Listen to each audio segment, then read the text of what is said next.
Hey friends, what's today? Wednesday. Happy hump day.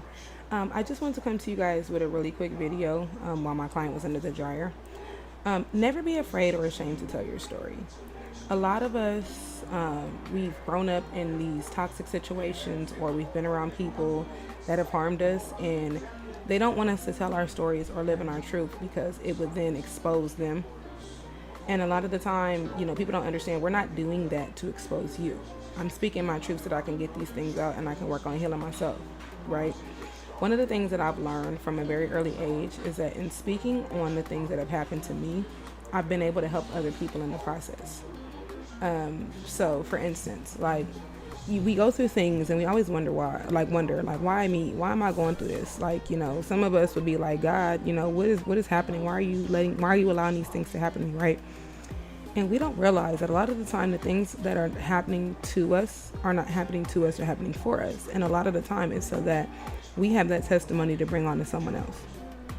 So for instance, I have clients that come and talk to me about how hard it is, maybe being a single mom.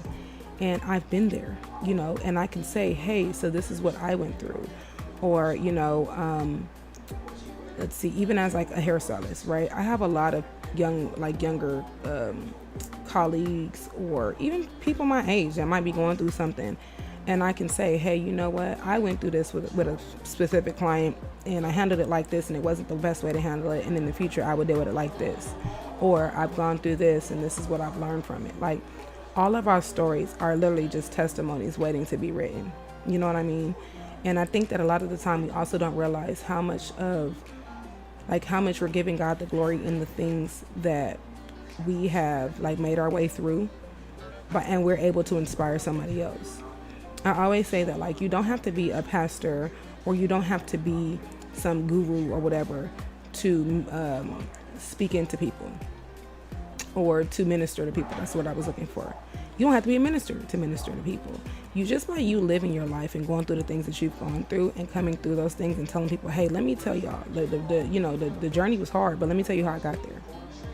I'm really big on making sure that those that come after me don't have to have the same story that I had.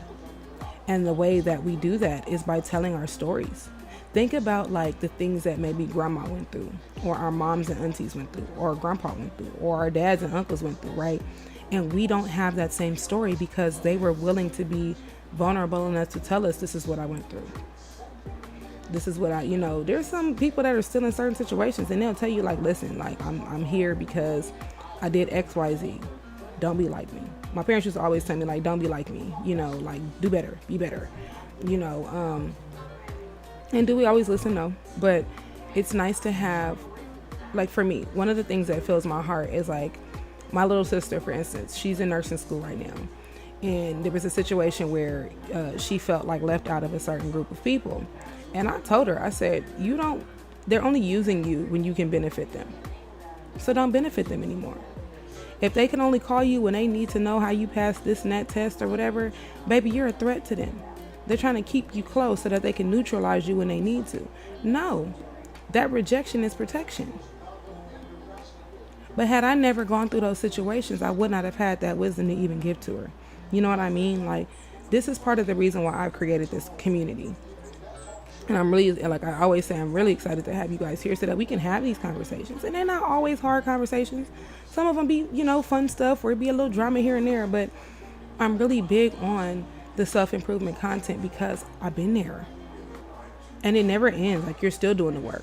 I feel like as long as you're alive, you're still doing the work. But there's stories that I can tell my kids. My daughter is 15, will be 15 in December. There's conversations that her and I are having now, about boys and things like that. And I can come back and tell her yeah, girl, because when I was your age, I thought I was bigger than the program. Your papa told me X, Y, Z, and I went and did this, that, and the third anyway, and this is where I ended up at.